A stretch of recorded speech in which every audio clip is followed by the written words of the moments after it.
and many rounds of breeding of snow leopards have taken place.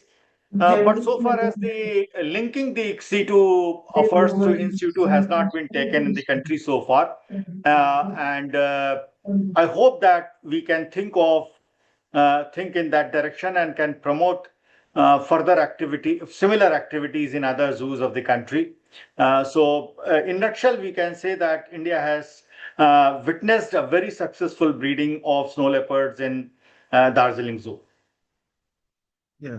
Sir, we have another question for you.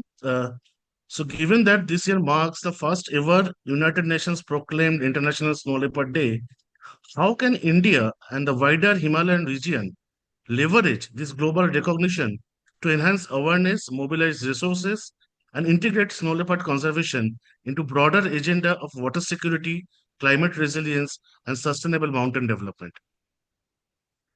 It's a very good question, I would say, but since this is something new and this is uh, this is the beginning when we have started celebrating 23rd October as International Snow Leopard Day. This year's theme was 23 for 23. This year we have roped in the Indian Defence Forces for giving a push, and apart from involving communities, and you'll be happy to know that in Ladakh, the defense personals are involved in promoting the theme of this year's and taking and participating in different physical activities. And apart from that, in remote areas such as Tawang in the Kanchenjunga from Sikkim, I am getting reports from all these states that programs have been taken and people are celebrating International Snow Leopard Day. Today, the ministry has just tweeted one of the activities undertaken in near Kanchenjunga in Sikkim, which the PCCF and HOFs shared the information about the activities undertaken. Right now, I would say that it's a beginning of celebrating this day, and we we uh, we are creating ripples in today's time, and I hope that it can be converted into a wave, and then people will be more aware of the significance of this species so far as the larger ecological value this species is having, as you are saying that it is important for the water security and the climate change mitigation strategies and all. But right now, I would say that I should be honest to say that uh, these are the initial few years where it will take time to get it disseminated to the people. One very interesting thing has happened that the National Forest Games are being organized next month in Uttarakhand. And Uttarakhand, as you know, is the second state so far as the number of the snow leopard is concerned, the population of the snow leopard is concerned, out of the total population the country has. And the mascot of the National Forest Games has been made of a snow leopard, which has been given name Hemu. So that is also being used today in trials and all. So we have tried to connect and garner support from all quarters and give impetus to awareness activities across the range states in the country. And right now, I would say that it is creating ripples, but to make it a bigger event at country level, wherein it can attract the people for its importance for the ecological value, will take a bit more years, and I hope that this will be possible in coming days. Like you said, you have three more questions, very quick. So, for upcoming snow leopard population, this is from Mayur Varia. For upcoming snow leopard population, is there a provision of surveying areas where snow leopards have not been recorded yet? That is Eastern Arunachal Pradesh. Yes, this is very important. Last time we could not cover all the areas where snow leopards are found. Approximately 60% area was only covered. This year we are going to cover the other areas, possible areas, and also. And we are hopeful the number will also go up. And if everything goes as per our plan, probably the number of the population of India may be the second largest in the world, what we are hoping for. So the question is absolutely right that we have to cover more areas in comparison to the last year's estimation done in the country. Sir, second question from Ugyen Takchu from Bhutan. Any transboundary efforts or initiatives between snow leopard landscape range? I wish we could start with the Bhutan. One question from Dr. Ruchi Pant. Can we link next round of funds for snow leopard conservation with Secure Himalaya Phase 2? Yes, Secure Himalaya had been very, very useful. I still quote that so far as the bringing in the communities into the entire exercise was done through GSLEP.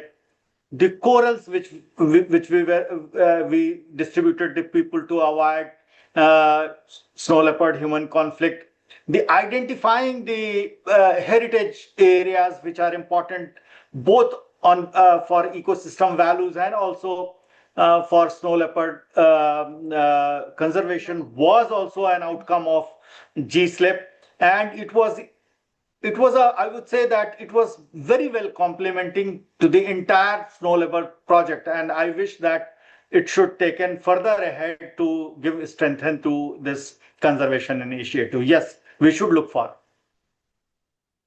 Thank you, sir. Thank you very much for your insight. We would now like to invite the second speaker, Dr. Ruchi Pant. Dr. Pant has worked for several years on customary laws and legal pluralism pertaining to natural resource management in India and Nepal. Her work has largely been in the domain of law, natural resource management, biodiversity conservation, right to water, protection of traditional knowledge, regional cooperation in conservation, international environmental and trade laws, and decentralized governance. She has worked with several nonprofits such as WWF Nepal Program, Center for Environmental Law, ATRI, and PILSAR, and has also been part of multi-country programs coordinated by IIED UK on protecting community rights over traditional knowledge and continues to be associated with them. She has been working with UNDP India since past 2 decades and currently serving as head climate adaptation, natural resource management, and biodiversity. Over to you, Dr. Ruchi. Do you want us to run the presentation? Now, presentation is with you. Would you be able to? Yeah. I would like to request Dr. Tamali to run the presentation. Time I can begin. First of all, Yeah, thank just you very much. we're sharing this slide.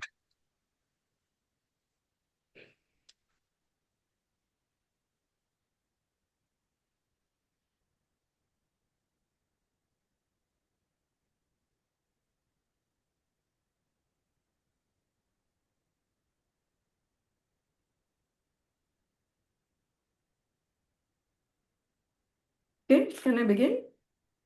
Yes, Dr. Ruchi, please. Maybe you could make it full screen. Yeah, thank you. Okay. So Dr. S.P. Yadav ji, Director General, International Big Cats Alliance. Dr. Ramesh Pandey, Additional Director General, Forest and Wildlife, Ministry of Environment, Forest and Climate Change. Mr. Soumitra Das Gupta, Director, IBCA. Eminent speakers and experts and partners in conservation. First of all, thank you for giving me this opportunity. It's a pleasure to be speaking today on this occasion of the International Snow Leopard Day. Madam, can you kindly enhance your volume? It's barely audible. Is it possible? Yeah, let me see. Yeah, now it's better. Oh no, yeah.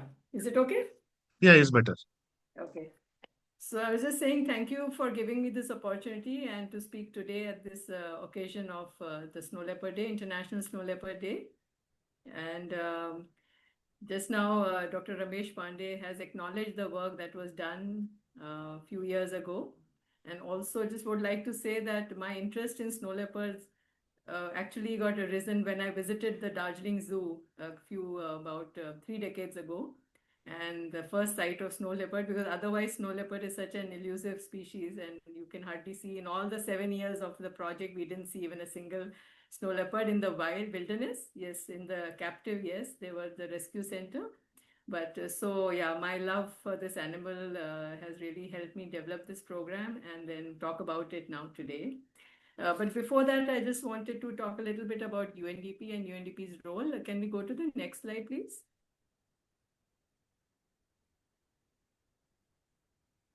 Next slide. Yeah, so just wanted to say, that UNDP has been working with the secretariats of several conventions, especially the Rio conventions and other environmental conventions at the global level, including the secretariat of the GSLEP, which was just mentioned earlier by both Dr. Yadav and Mr. Ramesh Pandey. And then we are also working, so these are at the global level, UNDP through the UNDP headquarters. But also at the national level, UNDP supports the governments in meeting their national commitments and the obligations, international obligations, through various programs, by developing programs, by helping in mobilize resources, both technical and financial resources. Through, there are big agencies, funding bodies. UNDP is also, through the small grants program, has been working with local communities. Again, Dr. Ramesh Pandey referred to that work with the communities, which has been very successful in the past. Many times people wonder why UNDP and not UNEP, because UNDP is a development organization, but just wanted to say how, it's important. The natural resources and biological assets of the country are extremely important for human development. And that's why, to ensure the ecological balance, the ecological security, it's important for UNDP to work in this area of conservation. Yeah. So the next slide, this I think we all know. I don't really want to dwell upon this. We all know that the range countries and the distribution, the population has already been mentioned by Mr. Ramesh Pandey. And we all happen to be from the range countries who are attending this webinar. So we also know the threats and the challenges we all face are somewhat similar. So next slide, please. Right. So I'm sure you all want to know a little bit about this program. It's called Secure Himalaya, and it was being implemented with the full support of Government of India. And I'm happy to see Mr. Soumitra Das Gupta, who is present here. They were our implementing partner, and he was our national project director. And a lot of the success to this program actually the credit goes to him and his team, not only at the national level, but in the 3 states and 1 union territory where we were working. We got a lot of support. The main objective of the program was to secure the conservation of biodiversity, promote sustainable use of natural resources, and enhance livelihood security of local communities across the Indian high Himalayan landscapes. So the project was it was about 6.5 years long, the duration of the project. It was launched on 2nd of October, 2017. And it was, I think, the first of this kind of a project with snow leopard at the center of the project. And the project was implemented at a landscape level. It was an integrated landscape level initiative. And it was supported with funds from the GEF, Global Environment Facility, in the round 6. In the 6th round, and the budget was around $11.54 million, which was relatively a high grant. It was a big size grant. Usually we don't get this kind of grant from GEF, so it was a very again I would say the credit to support us went to the previous the Inspector General of Forest, Dr. Khandori, who was that time, who helped in developing the program and taking it forward. The states, as I mentioned, there were 3 states, Himachal, Uttarakhand, and Sikkim, and the UT of Ladakh. Actually, that was the time when J&K and Ladakh were divided into 2 UTs. So since the money was kind of limited, so the decision was taken to work in Ladakh only, and maybe the lessons could be taken to the other state of Arunachal Pradesh and the UT of J&K. And now with Mr. Pandey's commitment, I'm hoping that we could start the phase 2 and take some of the funds to these new states where we couldn't work earlier. The focus of the project was on 4 components. And again, as Mr. Ramesh Pandey mentioned, that this project was very closely aligned with the project Snow Leopard. The idea was to support actually any JEF and UNDP project. The idea is to strengthen the ongoing systems and the ongoing objectives and commitments of the Government of India. And that's why Snow Leopard being one of the species under recovery list, we focused on this project. So one of the first component was on conservation, not only for snow leopard. Snow leopard was a flagship species, but along with snow leopard, other associated species and the habitat restoration. The second component, as I said, no conservation work is incomplete unless you engage with other partners and especially the local communities who can support the work, especially at that landscape where the presence of the forest department is. The landscape is huge, and the presence of the human resources, especially in the forest department, is limited. We have to work with local communities. And the third component was to help in combating illegal trade in wildlife. And fourth was knowledge sharing, knowledge management, etc. Sharing knowledge with other countries, other states where the project was not being implemented. Next slide, please. You can see the landscapes in that map. Okay, now I just want to highlight some of the achievements across these 4 components. As you all who work in the field of conservation would know that mostly when we make management plans for protected areas, they're limited to protected areas. Whereas, these species don't look at boundaries of protected areas, they go beyond the protected areas. Hence, it's important to look at the entire landscape. So for the first time, this program helped in developing capacities of not just the frontline staff of the forest department, but with other all stakeholders in the landscape to prepare these comprehensive landscape management plans for the high altitude landscapes. And you can see the names of these landscapes are mentioned here. The other thing that you will see that there are wetlands in these high altitude landscapes. The current policy and rules related to wetland management are kind of uniform for across the country. But when we worked in these areas, we realized that you need different kind of SOPs under those wetland rules for the management of high altitude wetlands. And that was also done successfully in this project. And these SOPs were then integrated by the wetland division in their rules and guidelines. Again, the assessment work was talked about by Mr. Ramesh on the snow leopard population assessments that was done in the project. This was almost kind of coterminous with the project implementation. When the SPY tool was being finalized, again, technical assistance from the teams was being provided. And then in the population census, some of the parataxonomists that were developed under this project, a cadre of parataxonomists was developed under this project. That team actually worked closely with the Wildlife Institute of India and the state governments in the field work. So that again is a huge achievement we feel in this program. Now, there are statutory bodies that are supposed to be created or established at the field level. We call them biodiversity management committees. And this project was able to, this was the court's decision that all the biodiversity management committees have to be set up within 6 months of the date when the judgment came. So that was the time when this project was also being implemented in these remote landscapes. So the project teams and the forest department helped the state biodiversity boards to also set up these committees and help in building their capacities for conservation. Along with the biodiversity management committees, we also work with self-help groups, the farmers organizations, the cooperatives, and primary producer groups. They're all there and their capacities have been built. So when I say let's look at phase 2 of Secure Himalaya, I think we can just start from a point where a lot of work has been done and we just need to top it up with more funds and more ideas to take forward.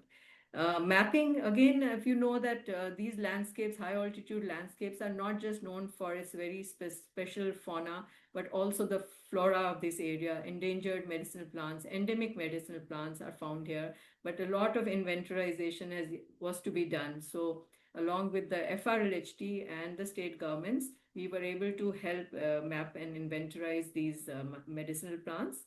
And also with the help of some other technical partners like WWF, WII, Wetland International, and many other agencies, we were able to identify and map 73 high value conservation areas, which even after the project has ended, the forest departments are looking at these reports and are continuing to recognize them or declare them under some law. For example, the medicinal plant areas, rich areas, have been designated as medicinal plant conservation and development areas. The state biodiversity boards have also recognized some biodiversity heritage sites. Again, Mr. Ramesh Pandey referred to this work. There's one more point down somewhere. There was one more. Of course, there are many achievements. Another very important achievement that I can think of is, Mr. Pandey, you referred to the snow leopard mascot. I will talk about it later because we also created a live mascot in Himani and Barfi, a mother and child daughter snow leopard, which would move around, when we would go to conventions and exhibitions. So that was also a great success in bringing about a lot of awareness. But what I learned recently in Uttarakhand, the work that we did there in terms of designing, we helped in design of the first snow leopard conservation center, National Snow Leopard Conservation Center. And that has now started construction, and they're again seeking help from UNDP in softer matters for capacity building, for their exhibits and maps, etc. So I think we would like to support partially from our side, but then if the government can help, that will be great. Next slide, please. So we can actually help in developing proposals for the state government for this funding that Mr. Pandey you referred to. Now, the second component of this project was on community engagement and capacity building. As I said, no conservation work is successful unless you engage with the local stakeholders, especially the community. But it's not restricted to the community. It's a landscape approach in conservation, so one has to work with the frontline staff or other departments also. So a lot of capacity building work was done during this phase. In terms, I mentioned the creation of the cadre of para-taxonomists. This was done along with the ICFRE help. They supported this work. Then para-vets were also trained. The importance of this work was realized during the COVID. So this project was implemented in the midst of COVID, the pandemic, and we realized how important it is to work with local women who work with their cattle and livestock to build their capacities. So this was done. Also, we found when we were working there that there are a lot of solo women workers or trekkers and adventurers who would like to now, who are traveling alone in these landscapes, and they prefer to work or go with women nature guides. So we also did special trainings for them along with the Mountaineering Institute in Uttarakhand. And of course, there are many new initiatives on local livelihoods that were promoted. As I say, all of these were not successful, but there is a need to always innovate and look at new areas of work. So we looked at green livelihood initiatives, homestays, ecotourism, wildlife tourism, handicrafts promotion, mushroom cultivation, yak wool promotion, astrotourism. Astrotourism in Ladakh was a great initiative and has really gained momentum now in the last couple of years. This again is being done with the local community's help. And similarly, there are many other initiatives. UNDP is now trying to take forward some of these initiatives to the next level. Next slide, please. Yeah, so this was the third component, which was on combating illegal trade in wildlife, which also included work on, addressing human-wildlife conflict. So first of all, in Uttarakhand, it was felt that there is a gap between what's happening in the field and what is getting reported at the state capital level. And hence a MIS database was established with applications, mobile applications where DFOs and rangers could actually send information immediately to the database on any human wildlife conflict, so that better immediate action can be taken for compensation claims, etc. Dr. Ramesh mentioned about the predator-proof coral pens. These were also done during the project in the landscapes. Again, a huge success. Cyber unit was established at the Wildlife Crime Control Bureau with the project support for curbing internet-based wildlife crime and illegal trade. Citizen science programs were also conducted for bird survey, especially in the case of black-neck crane. Nest protection was done.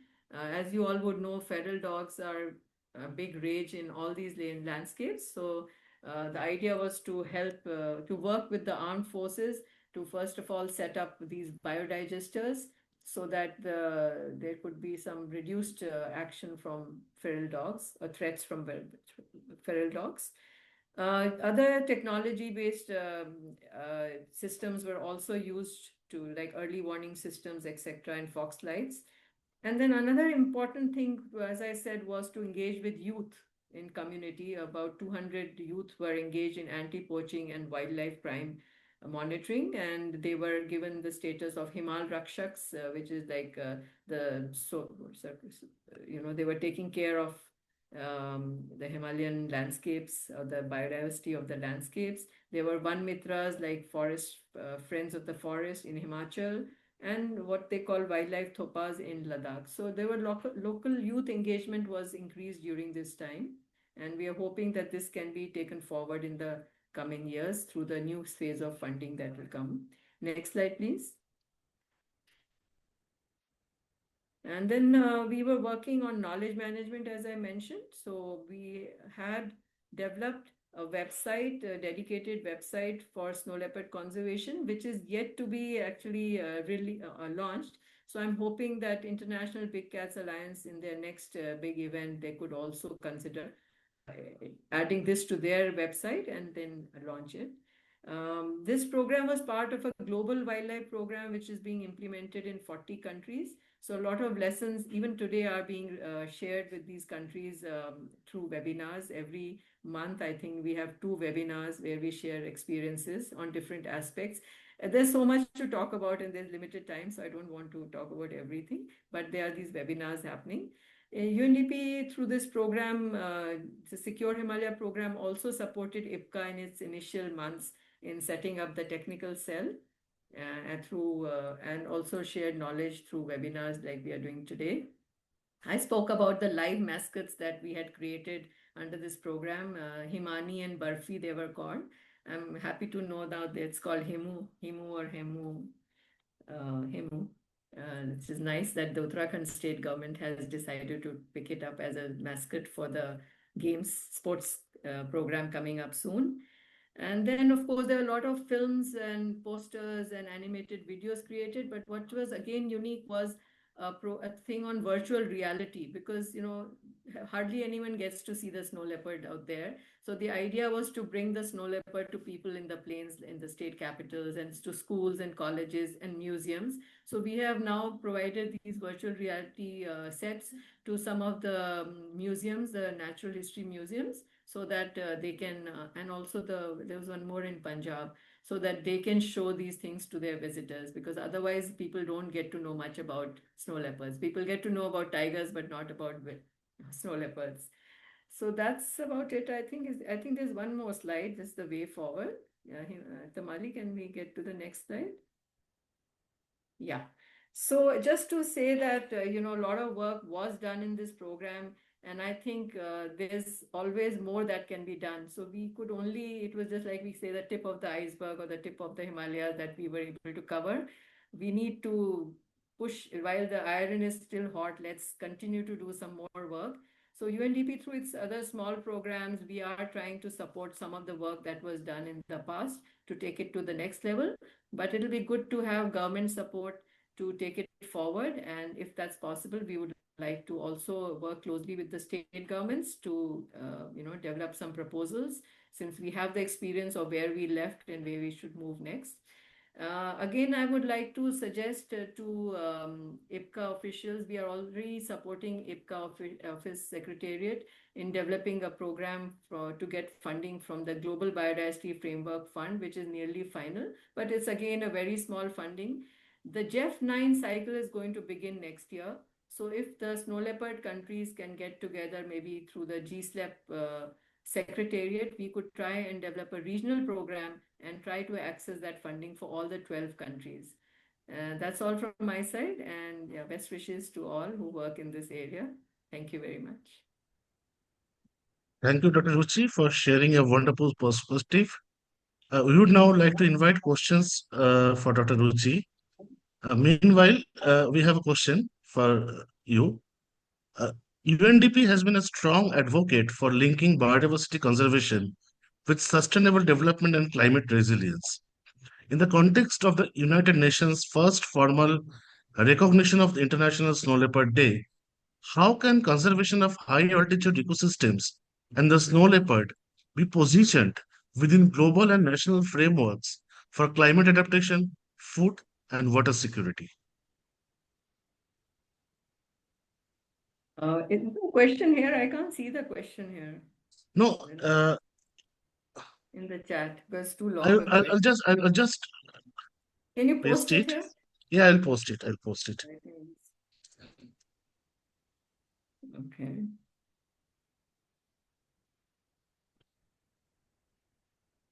So thank you so much. Yeah, so as I mentioned that UNDP works with all these conventions, the secretariats of all these conventions.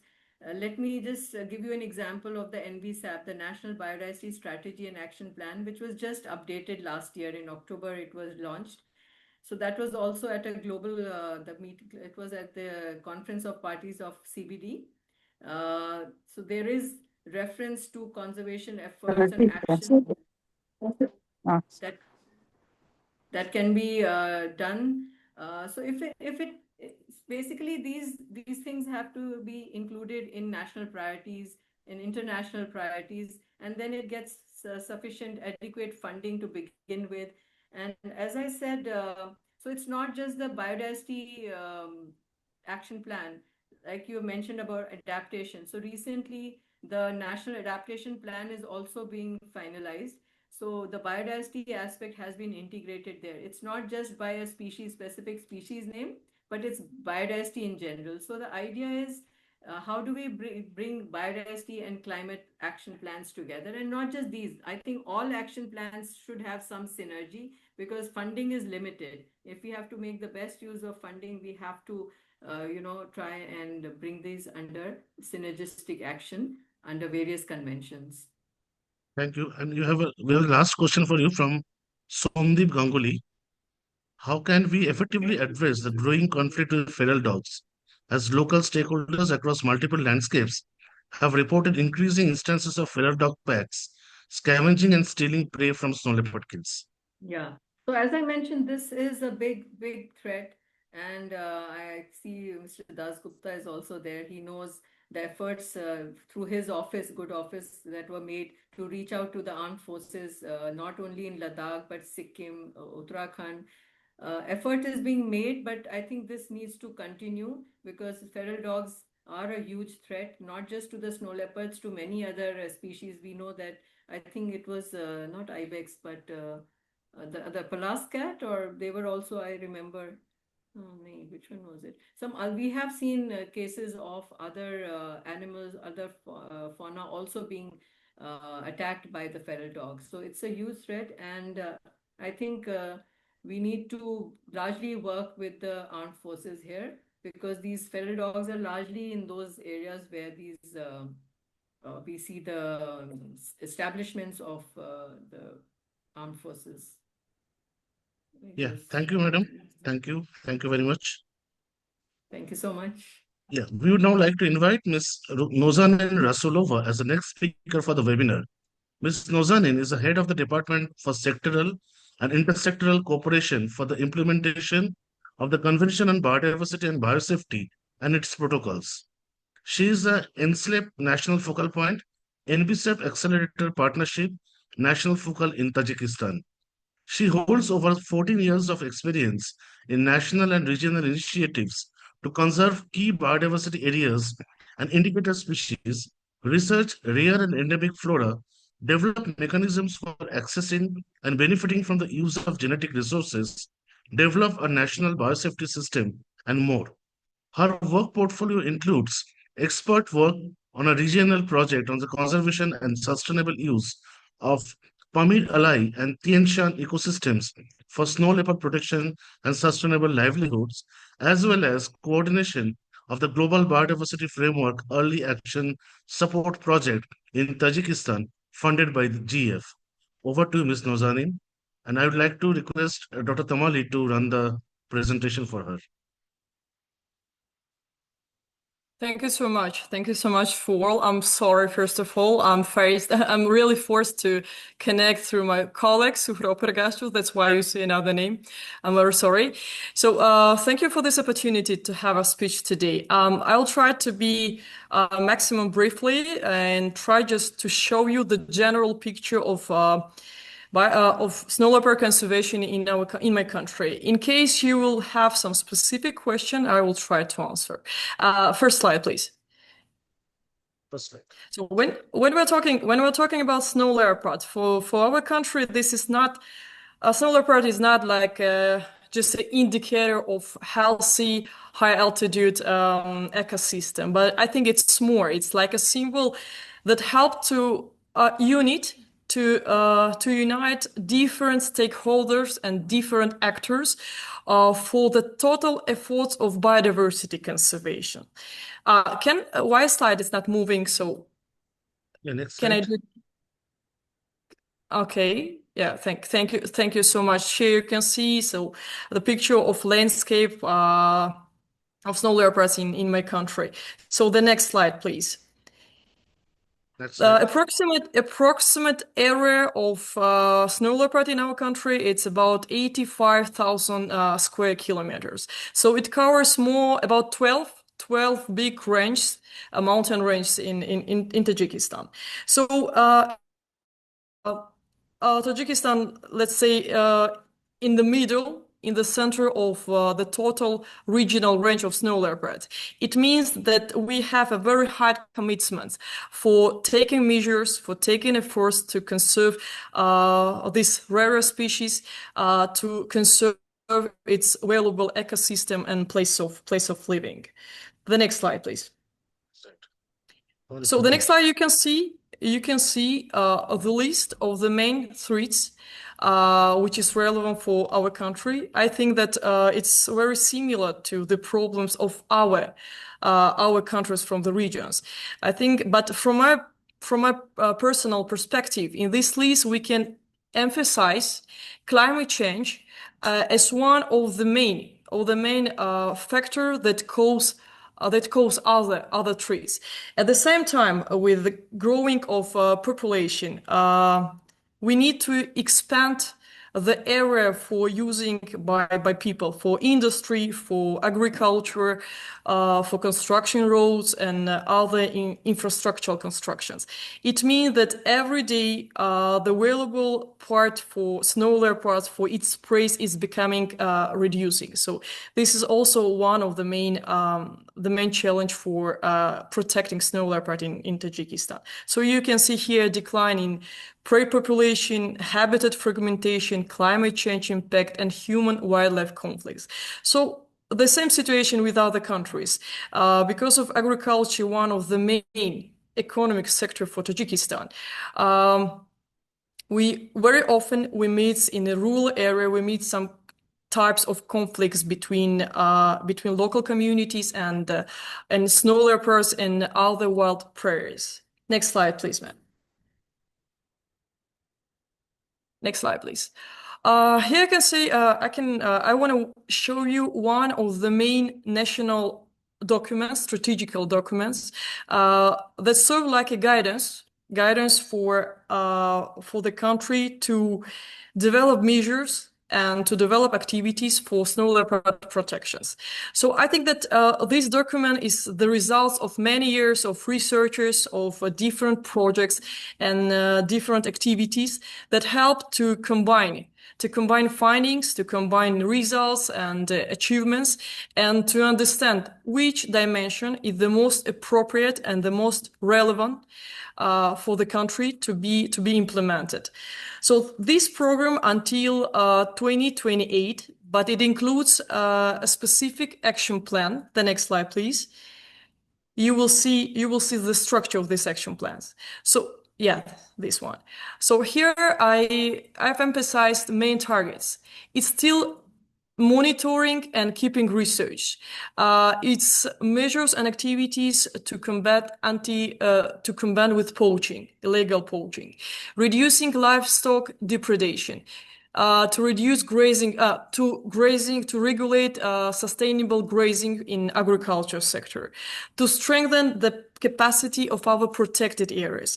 So it should be mentioned that about 17% of snow leopard area in Tajikistan is under protected areas. Community engagement, awareness, education raising, and as well regional and international cooperations. So this list of activities and dimension are the most relevant for the future areas of work. The next slide, please.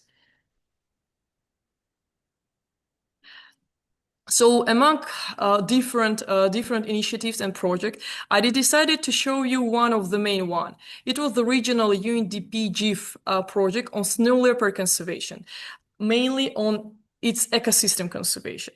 So I need a lot of time to go deep in this project, but if to be more brief, there were three main components for these initiatives. The first one was focused on protected areas. The second one was aimed at conserving areas outside of protected areas. And the last one was focused on supporting livelihood of local communities. We implemented a lot of activities for rehabilitation of pastures, forests, another valuable ecosystem. Different activities, including small grant programs, was implemented for supporting economical state of local communities. So here you can see the list of our main achievements.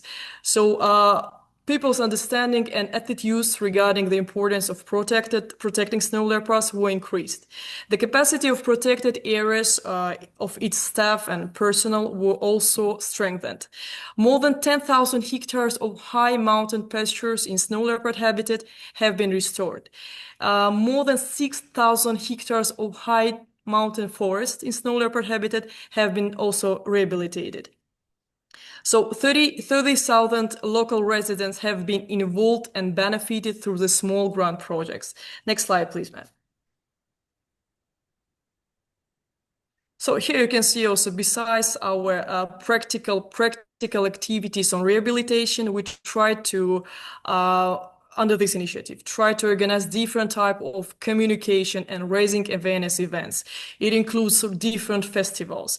Thanks to these activities, we covered more than 10,000 people who participated in these events and in different workshops. I would like to mention one activities when we prepared a very big group of local women who became tourist guides in rural area. So it also helped us to find alternative way to get the benefits.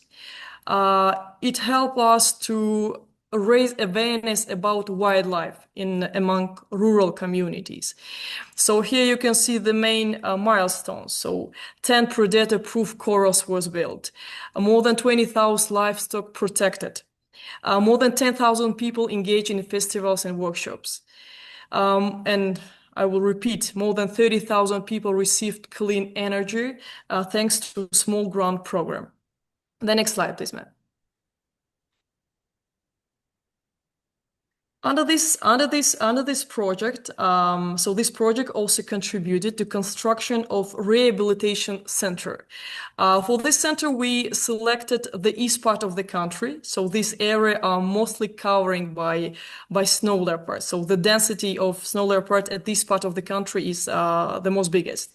And for now, this rehabilitation center can can take care and allocate it about more than 20 or 30 animals, I mean snow leopards, for temporary time for its rehabilitation and treating, and after this releasing again back to the wildlife. Next slide.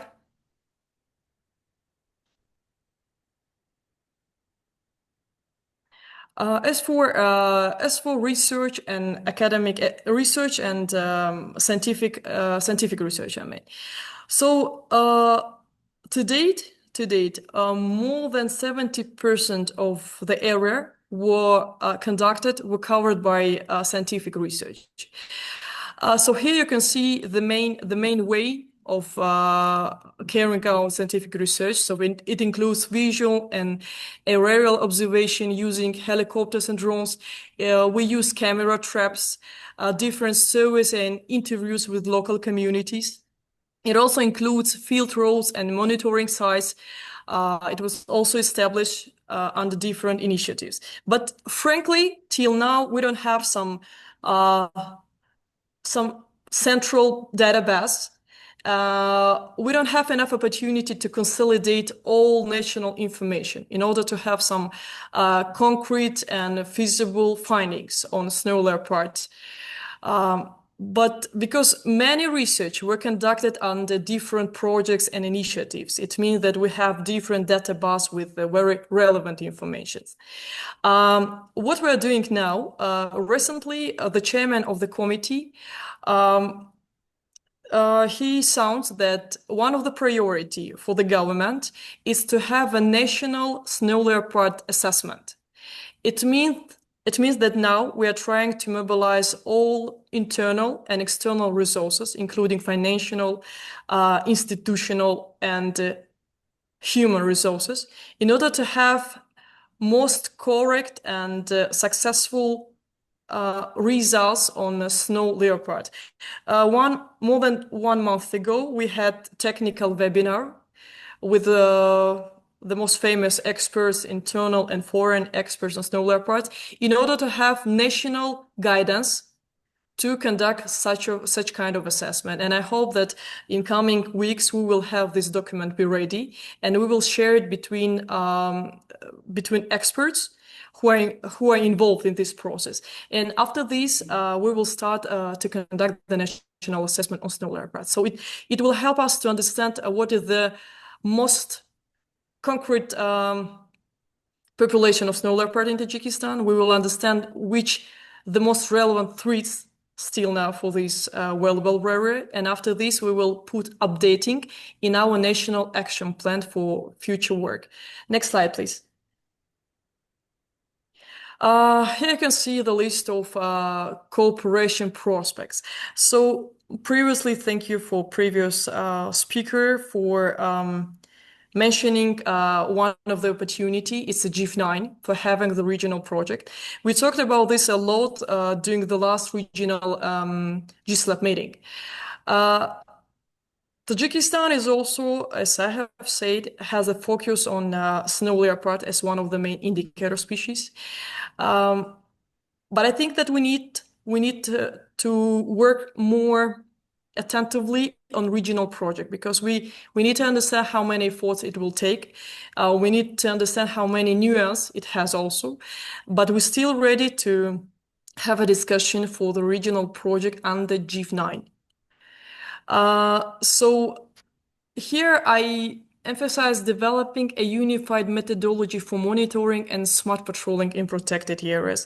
As I have said, now we're working on national guidance, and we will be thankful to our colleagues, including those who are participating in this webinar, for your joining to this process and sharing your opinions and your experience and knowledge in how it should be done. So I mean that I think in coming weeks, we will share with you the draft documents, and you can share your opinion how it should be better updated.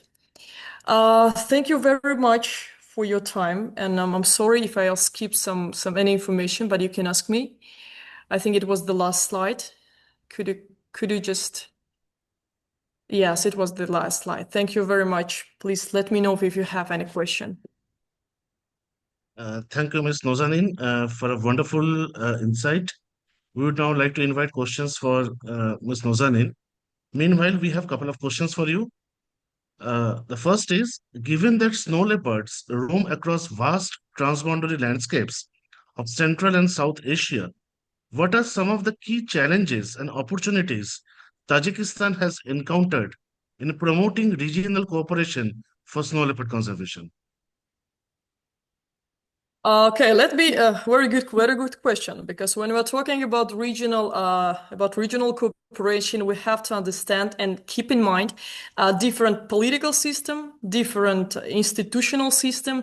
So these two aspects are very important, because when we're talking just about scientific institution, they have very strong intention to have a joint research cooperation. When we're talking about different state institutions and some political bodies, so here we should take care. Previously, we have very good cooperation with our Uzbekistan and with our Kyrgyz neighbors. Unfortunately, we also have a previous very good regional project with Afghanistan, but to date, most of them stopped, and I think you understand why. So what I think to be done for now, we have to have some very joint and very maybe eyes-to-eyes meeting and consultation with our colleagues from the region, not just by webinar, not just by some workshop, but we have some maybe study tours with each other in order to share our experience and knowledge how to do the regional project, how to use the common and unique methodology. Sometimes we meet very similar activities, but with using different methodology. So this is not the best way to work together. And that's why we need to maybe facilitate and to strengthen our joint cooperation by joint consultation, by meeting, by study tours. So I mean that we're ready to invite our colleagues from the region, not only from the neighboring countries, in order to have some unified methodology of getting scientific research as well. But for me, it's my personal perspective, very, very often we meet obstacles in institutional and in some political ways. Thank you. The second question is, as a founding snow leopard range country and a key partner under GSLEP, how does Tajikistan envision working with the International Big Cat Alliance to complement existing initiatives, especially in areas like capacity building, data sharing, and policy harmonization across snow leopard range countries? So I'll repeat that we're really open for cooperations, and as I know, we have just recently prepared justification for the government to be a member of International Big Cat Alliance. So it will take some time because of internal procedures. As I also mentioned, capacity building, not just in scientific research, but also in practical activities, especially for protected areas. So this dimension is still relevant for us, and we're really looking for and expecting support in this area. I mean, in area of capacity building. Now we're trying to be close in cooperation with GSLEP, and also we were ready to have some dedicated consultation in which way we can cooperate with you. So whether it be in scientific way, in institutional way, so it depends on how much experience International Big Cat Alliance has in institutional capacity building, in practical capacity building. So let's have some dedicated consultation to have a concrete joint action plan. Thank you very much, Ms. Nozanin. I think there is No question for you. Yeah, that's it. Yeah, Okay, thank you. Thank thank you you very so much. Thank you thank you so very much. much. Thank you for your time. Yeah, thank you for your time. Yeah. Mr. Alexander has just informed us that due to sudden change of his field commitments, he will not be able to join us today. So we would now like to invite Mr. Sonam Wangdi as the next speaker. Mr. Wangdi currently works as the Chief of the Nature Conservation Division under the Department of Forests and Park Services of the Royal Government of Bhutan. As the chief of this division, he oversees the overall conservation programs in Bhutan, both within and outside of Bhutan's protected areas. As the chief, he is responsible for providing policy guidance to the protected area system of Bhutan that includes 5 national parks, 4 wildlife sanctuaries, 1 strict nature reserve, and also the network of biological corridors that interconnect these areas. He is also responsible for giving policy guidance on the conservation and protection of nature in Bhutan. He leads technical oversight on conservation of species, ecological connectivity, community based interventions for human wildlife coexistence, nature based tourism, and integrated conservation development programs within and beyond protected areas. He has served as a designated national focal point for the GSLAP in Bhutan, underscoring his role in high altitude and snow leopard conservation. Over to you, Mr. Wangdi.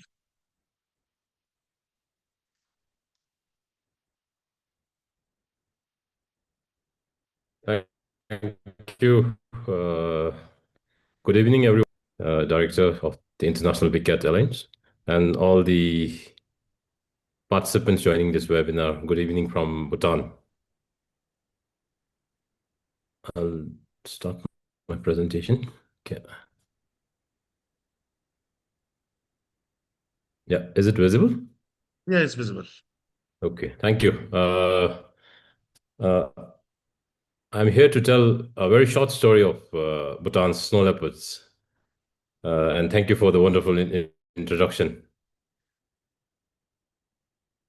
Just to give an overview of Bhutan's conservation scenario, of which I'm responsible for. Bhutan has more than half of its country under the system of protected areas managed as national parks, wildlife sanctuaries, and biological corridors. The map you see here is actually the protected area system, which actually covers 52% of Bhutan's geographical area. This is one of the highest in the world. To set aside, although Bhutan is a small country, we have committed more than what we are expected, actually, through the CBD targets and all the global conservation targets. I would say we have overachieved by setting aside 52% of our country under the protected area system. These are some of the snow leopard habitat, mostly towards the western side of Bhutan, the highlands of the western part of Bhutan, and the northern part, the highlands of the northern part, and the northeastern part of Bhutan. Out here, if you see, you can see that all these snow leopard habitat are under the protected area system, which guarantees protection to snow leopard as well as to its habitat. Just to talk very briefly about the conservation status, the national, the legal system, the Forest and the Nature Conservation Act of 2023 provides total protection to this species. It is listed as Schedule 1 species, giving total protection, the killing of which can be treated as a fourth-degree felony. Regarding the numbers, the population estimates, we undertook 2 nationwide snow leopard survey. So one was done in 2015 and 16, during which we estimated a total of 96 individuals. And later, after 5 years, 2022 and to 2024, we evidenced an increase of about 27%, giving us an estimate of 134 individuals of snow leopards in Bhutan. The the first snow leopard survey, as I mentioned, was conducted during 2000. It started from 2014 and lasted till 2016 at Genesis, and one was through the use of camera traps.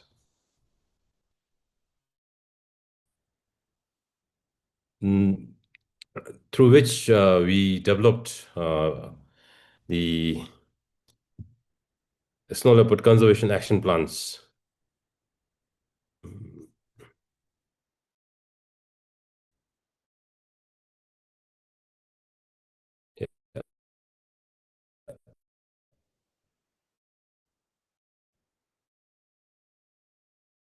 And the second nationwide snow leopard, which is designed for 10 years, starting from last year, and it will go on till 2033. These are some of the threats that we have identified. I'm the threats across the, I would say, but across its entire global range of system and human communities as a result of climate change. The other one is because of human-wildlife conflict. We have herders living up in the highlands and snow leopards predating on the yak herders. I mean, the yak calves poses a serious threat of retaliatory killing to snow leopards. And as I said, habitat degradation, mainly because of changing climates. We have evidenced shift in vegetation, which leads to alpine habitat shrinking, and also grazing competition because of the domestic livestock, and because of the non-wood forest produce collection, especially the highly valued Chinese caterpillar, the cordyceps. We have seen a lot of habitat degradation in the highlands happening. The other threat is the disease and the feral dogs.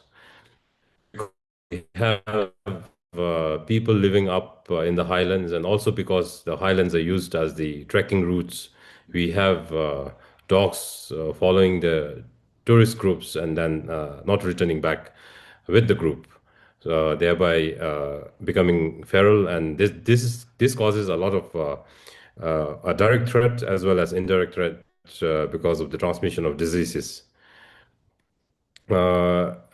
In order to manage or mitigate these threats, we have, as I said in my earlier slide, we have developed the Snow Leopard Conservation Action Plan,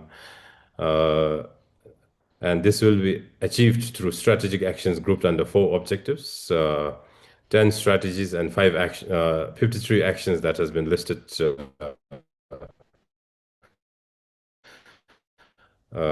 through various consultations with communities as well as with our conservation partners. Besides the threats, we see a lot of opportunity for snow leopard conservation in Bhutan. Like Ms. Ruchi was mentioning, no conservation successes can happen if we do not engage our stakeholders, mainly the community groups living in the landscape as well as depending onto the landscape. So we have initiated a lot of community-based conservation programs whereby people are benefited either through enhancement of their livelihood or their active participation in monitoring of snow leopard population in the highlands. These are some of the initiatives. We have community rangers, mostly engaging the local communities, local youth group, which we have trained to even the use of camera traps are trained. The other one is like the presentation from India mentioned, we are partnering with the Royal Bhutan Army because they have their camps high up in the mountains, in the highlands. So I think we see the army soldiers as our important conservation partner, and they have been actively engaging. Technology that should lead to increased value. Yeah, yes. Okay. And Yeah, please carry on. Dr. Lumpton, can you mute? Yeah, we have muted her. Yeah. We have muted. Okay. The other one is also through the program called the Friends of Nature, where we are training our local youth as local nature guide. And now we are uh, initiating the program for the nature-based and wildlife tourism, especially focusing on few charismatic species, and snow leopard is one of them. For that, we are training our local guide and local communities as trackers of wildlife, where they would be engaged as wildlife trackers and also as the local nature guide. We have also engaged women in snow leopard conservation, and we have formed a women group where we are supporting their livelihood as well as they are coming forward with active engagement. And it's very interesting and interesting to see women installing camera traps in the highlands. And these women are very important in terms of how we take forward conservation, because we see the role of women in terms of taking forward the conservation messages through the next generation. And we, in order to respond to the conflict, we have quick response teams in all snow leopard range areas. And these are community-based groups who are the first line of responder in terms of conflict. So if they see snow leopards in the region or in their area, they would immediately inform their local communities that they would need to be careful in terms of actively herding their yaks. So these are some of the community-based conservation initiatives that we have initiated.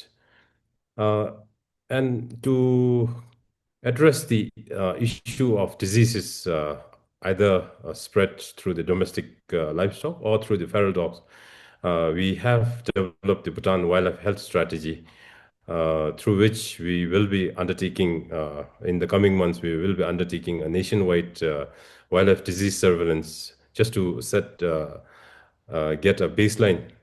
And for that, we are collaborating with the Department of Livestock, the vets, especially the vets, in terms of sample collection and in terms of analyzing the blood samples and other samples for the presence of diseases.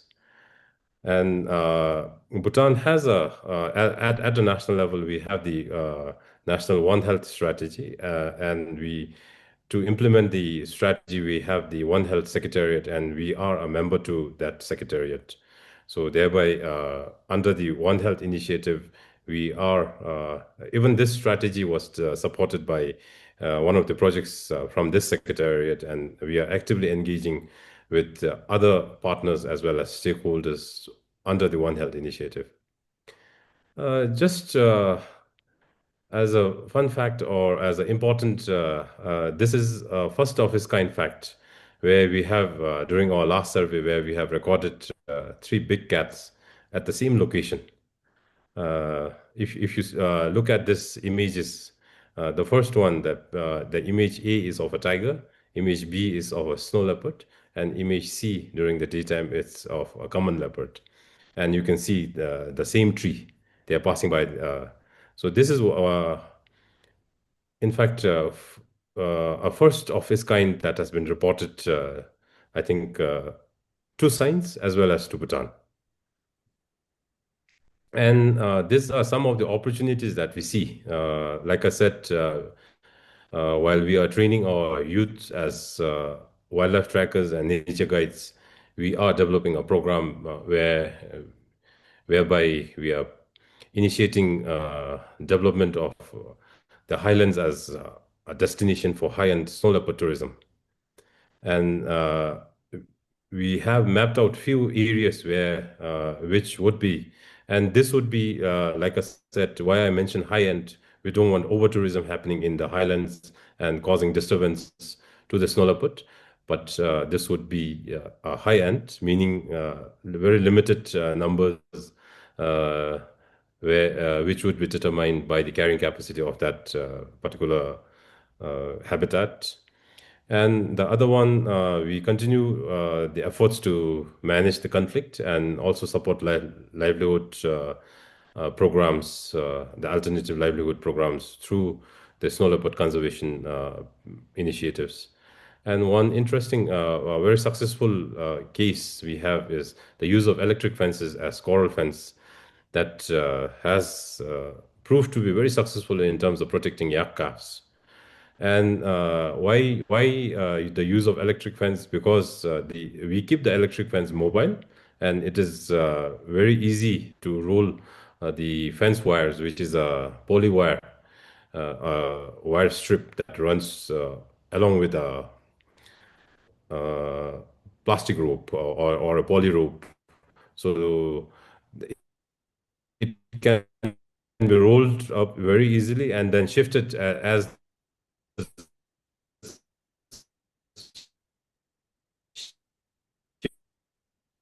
the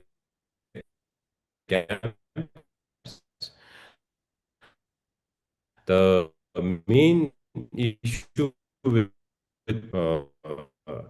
of well, whereas they have camps, but they cannot set up permanent camps in those areas. It would, and during that period, the snow leopard would take chance on yak calves. But now with the electric fence.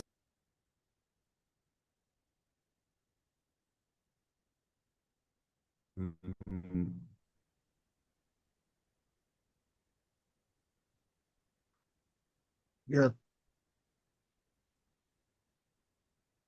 thank you, Mr. Sonam, for a captivating talk. Yeah. We would now like Where to invite. where Yeah, did hello. you lose me? Where did you lose me? I think I was lost from the Zoom for some time. Yeah, I think you Uh, lost. Yeah, when we were talking about the electric fences and all. okay, okay. And continuing with, I think this is my last slide. Yeah. Yeah. Please, please, please. Yeah, Okay. go ahead. Just to go talk about a bit about the collaborative protection of alpine highlands and rangelands. We collaborate with the Department of Livestock, whereby we uh, provide support in terms of rangeland management and support to the herders, rangelands. So these are some of the way forward or the opportunities that we see under the snow leopard conservation program in Bhutan. Yeah, with this, I come to the end of my presentation. Thank you so much for the opportunity to join this webinar and give a talk.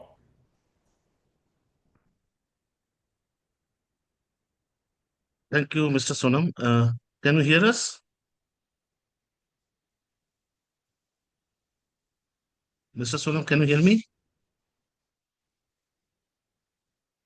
Yes, yes, I can hear you. Yeah. So we would now like to invite questions for Mr. Sonam. Meanwhile, we Yes, I have. can hear you. I can Oh, hear yeah, you. fantastic. So while we invite questions for you, we have a couple of questions for you. So the first question being, Bhutan has long been a global model for conservation, maintaining over 70% forest cover and protecting vast habitats of snow leopard. So with the United Nations proclaiming International Snow Leopard Day for the first time, how does Bhutan view this recognition in advancing the conservation of mountain ecosystem and reaffirming the country's philosophy of environmental stewardship? Thank you. I think we have been implementing a lot of conservation programs, not just for snow leopards, but for all the species and its habitats. That's why we have 52% of our country under the protected area system. And like you said, close to 70% of our country remains under forest cover, and we are carbon negative. The opportunities that I see where the United Nations has declared snow leopard this day as a day for the snow leopard, I see a lot in terms of gaining visibility, in terms of placing importance. And these are some of the, I think, the collaborative actions undertaken under the International Big Cat Alliance also gives us opportunity in terms of collaborating not just at a transboundary level, but at an international level. So I feel that when while we had a lot of opportunities that we had availed in the name of conservation, I see bigger opportunities through this initiative. Wonderful. So you spoke about ecotourism opportunities, right? Now, Yeah. Bhutan's conservation success is deeply rooted in its community-centric approach. So could you share how local and highland communities will be engaged in this snow leopard-based ecotourism? Thank you. Like I said, we are already looking at how we have at the national level we have developed a framework called the conservation framework. So the conservation framework will guide the any kind of initiative that happens, any developmental activities in the name of ecotourism or nature-based tourism or wildlife tourism. So the framework actually gives a lot of opportunity to our local communities in terms of employment opportunities, in terms of business opportunities.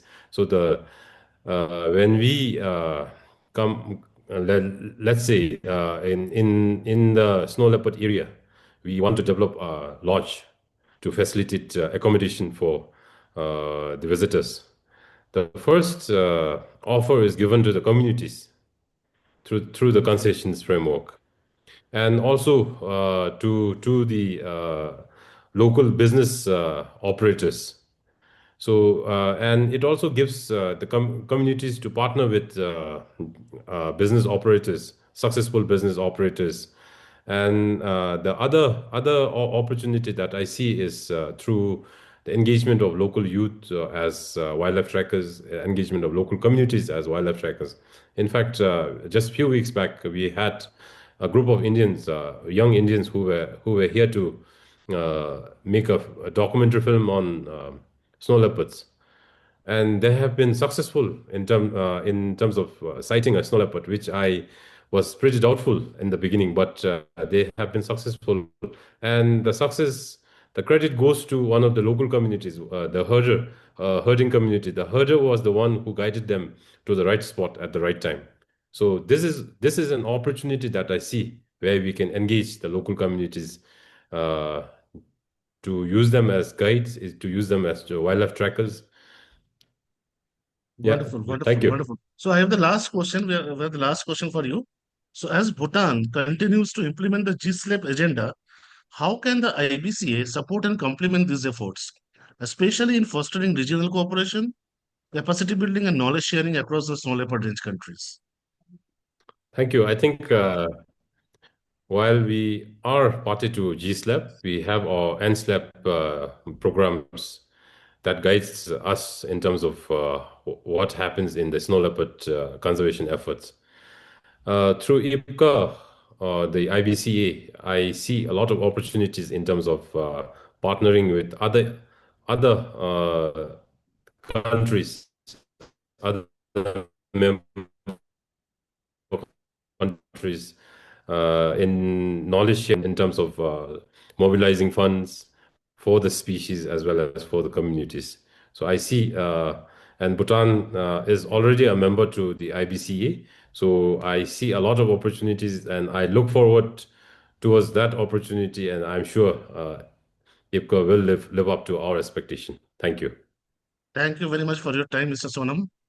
Thank you. We would now like to invite Dr. Satyakumar as the next speaker. Dr. S. Satyakumar is a scientist who had served the Wildlife Institute of India, Dehradun, for over 37 years. He has been specializing on wildlife research, conservation, and management of wildlife in the Himalayan region. His research during the last 3 decades have largely focused on the ecology and conservation management of mountain ungulates and big cats in the western and eastern Himalayas. Dr. Satyakumar was actively involved in the project Snow Leopard activities since 1997, including the NSLEP and GSLEP. He was also leading the team that developed the protocol for snow leopard population assessment in India and coordinated the activities under population assessment as nodal scientist that led to the first ever scientific assessment of snow leopards in India, released in 2024. He is a member of IUCN SSC, Caprini, Bear, and Galliformis specialist groups, World Commission on Protected Areas. He has over 100 research publications and is recipient of many awards and recognitions for his contribution to wildlife conservation. Over to Dr. Satyakumar. Thank you, Dr. Kaushik. Good evening, everyone. At the outset, I would like to thank Dr. S.P. Yadav, the Director General for IBCA, to have organized this wonderful webinar and for inviting me to give a talk on this day. Distinguished delegates and friends, I'm here to talk about the snow leopard population monitoring program in India that we began about 2017, 2018 to get scientific research-based population assessments for the country.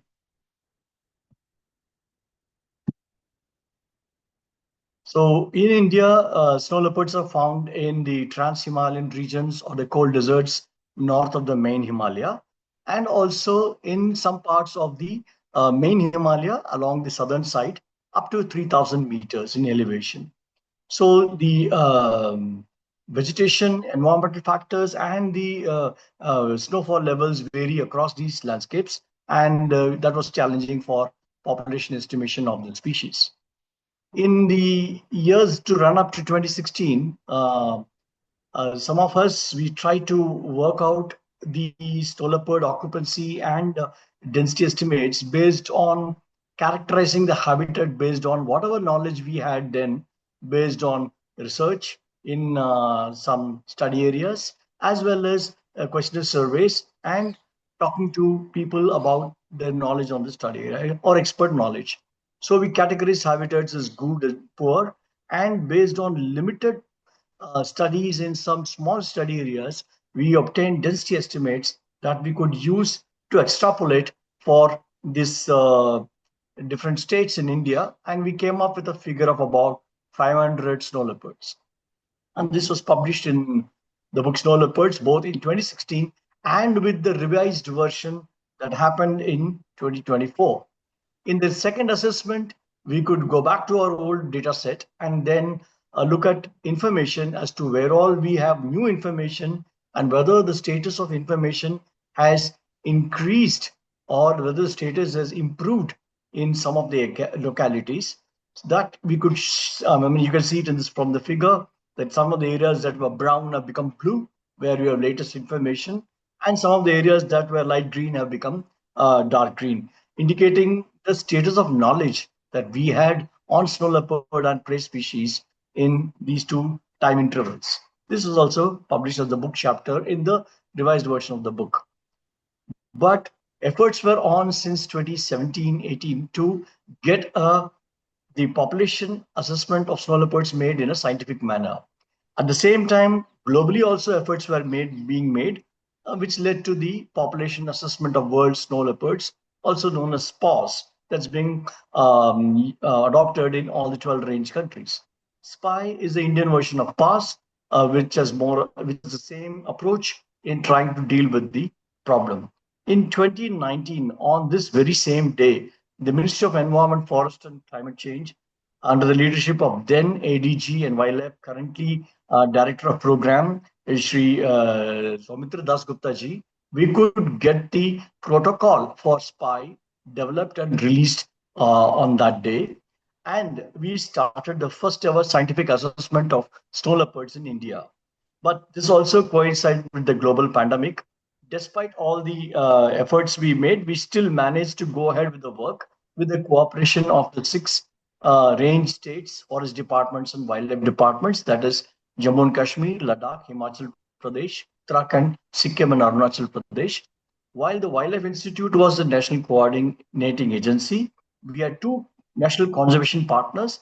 One is Nature Conservation Foundation, that was also hand-holding Himachal Pradesh and Jammu and Kashmir state, and WWF India, that was hand-holding the states of Sikkim and Arunachal Pradesh. And with the program was basically to look at 2 steps.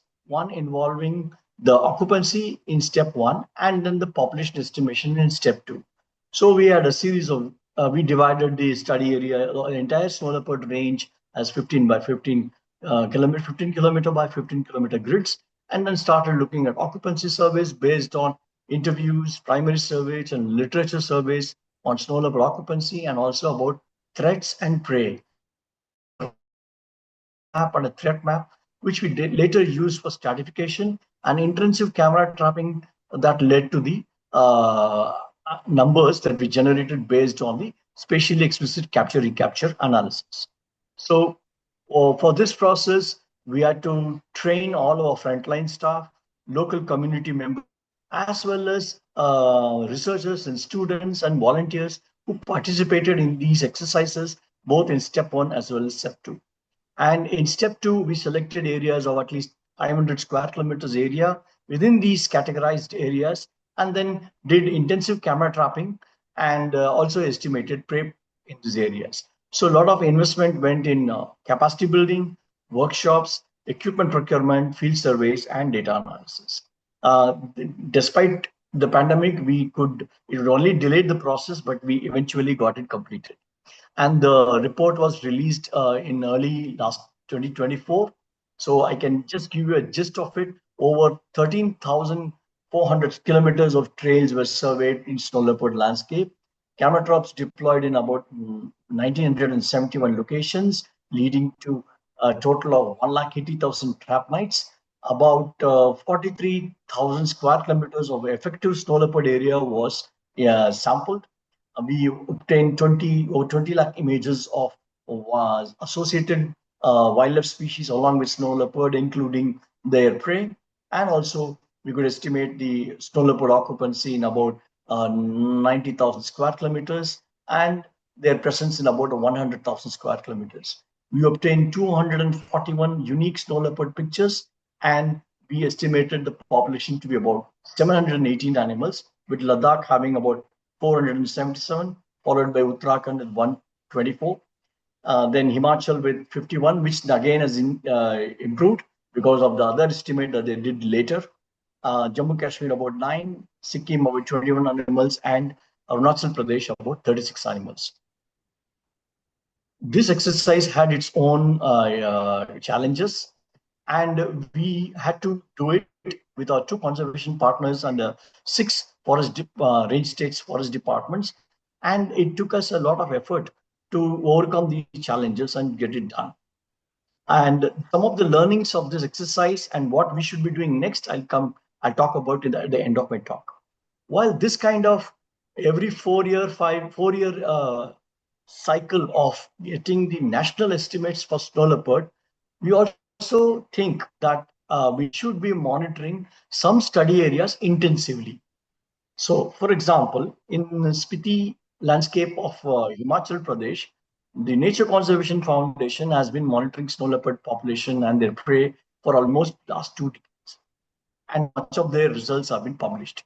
Now, in the last 1 decade, in the Gangotri landscape of Uttarakhand, we have been monitoring snow leopards in the Gangotri landscape, which has both Greater Himalaya and Trans Himalaya, and have tried to understand what are the important factors that govern snow leopard distribution, densities, and how we could go about understanding these.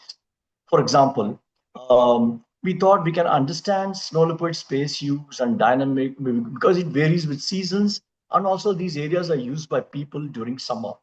So you can see high activity centers are in the winter are highlighted in brown. They just actually get compressed in summer due to expansion of human activities, particularly livestock grazing happening in the area in the Long Valley, as well as a lot of human activity happening in the landscape in the form of pilgrimage and tourism. So we, instead of using the conventional Euclidean distance models, we used the ecological distance method, which accounted for the rugged terrain and that improved the density estimation that we did. And this technique also helped us to identify the important connectivity zones in this landscape. For example, this is the map that the density is about 1.42 animals per 100 square kilometers, and outside protected area it is about 0.4 in summer, about and 0.6 in winter. This map shows us about the conducive areas for the snow leopard that are shown in red. So that connects Govind Pashuvihar population with the Gangotri population, which is in turn connected with the Kedarnath and eastwards to Nanda Devi Biosphere Reserve. So this area is a kind of a stepping stone for the population, and being a source population, this is a very well protected area, and we have some idea about how the snow leopard population has got its connectivity in this region. Now, pre-population estimation, we have been doing the double observer method, which many of you are aware of. And recently, we also piloted camera trap-based distance sampling for some animals which are solitary as well as group living animals, and areas where you generally don't get to see animals easily, and because of their activity or of whatever other situations like disturbances in the area and so on and so forth. So this distance sampling using camera traps is a wonderful opportunity for all of us to try. So basically, this involves deploying cameras at randomly in the grids, and we should have an unbiased sampling also. The distances are marked, and proper fitting of distance models helps us, and observation of to derive detection probabilities helps us to get good density estimates. In this case, when you mark with flags the distances and when images are obtained, we can actually calculate the distances from the camera. This we have also piloted for another mountain ungulate in southern India called the Nilgiri tar, and it has also worked well. So I think one of the new additions into understanding species density estimates would be to try and use CTDS. Now, yes, there are some issues with the estimates, particularly when it comes to the variance. Your results are associated with large standard errors or high CV. But I think with more research on this aspect and trying to refine our methods or intensify our sampling, we should be able to get a good estimate of species densities in these areas. Now, as mentioned by Dr. Sri Ramesh Pandeyji, or ADG Wildlife, that the next cycle of snow leopard population assessment is going to begin now, and this is called SPI 2.0, and we have made starting the preparations now. This is expected to be over around 2026 or 27, and the protocol is going to be the same, but we will also envisage that there will be some minor modifications that we would like to make in the approach that we had used based on the learnings that we had in the past. So the one thing that we understood was, instead of doing step 1 and step 2 as two different exercises, we thought the occupancy and the intensive camera trapping exercise, that step 2, could be done simultaneously in some states, because they are very difficult areas like Arunachal Pradesh or Sikkim or even in Jammu and Kashmir, where you can optimize your efforts and the cost by trying to do this both, which we tried, and I think we can do this as an option in the coming years. Moreover, we have established the occupancy right now in 2023, so we should be able to build on that in the future. Similarly, camera trap deployment, currently we're using the flank pictures. An attempt has also been made using the to set up of camera traps to get a portrait of the face, because the hair fur on the face is less, and using artificial intelligence to identify individuals is also been done. So there can be some refinement in that strategy to try and see which way, whether to get flank images along with the face image, that also could be tried out. One thing that we did not do in SPY first phase is that genetic analysis of snow leopard cats for population estimation, which we will definitely be doing in the second phase. And I think this will give us a precise estimate and maybe help us to compare with the camera trap based estimates. And we also think that in highly disturbed areas, we should do sampling only during winter when there are no livestock and no people, and we should be able to do work without any disturbance to work. And in the past, local community members, also those who were part of the Secure Himalaya program, were you were involved in these surveys, who assisted forest and wildlife staff during exercises. Additional skill development and further enhancement of their knowledge and skills would be essential. And as I said, like in Spiti and like in Gangotri, we need to have long-term monitoring and selected intensive study areas that we should continue, so that we see some intensive study areas gives us an understanding about what actually are the factors that lead to the survival rates, dispersal rates, and something like that. I know radio telemetry is one way, but right now we can think about using camera-based intensive studies and SCAT-based genetic analysis for that. And for the smooth conduct of the next cycle, this has already been proposed, a project management unit at the ministry and at Wildlife Institute of India for coordination would be a great help. With this, I thank you all for your attention, and thank you. Thank you, Dr. Satyakumar, for providing an important insight. While we would invite questions for Dr. Satyakumar, we have a few questions for you.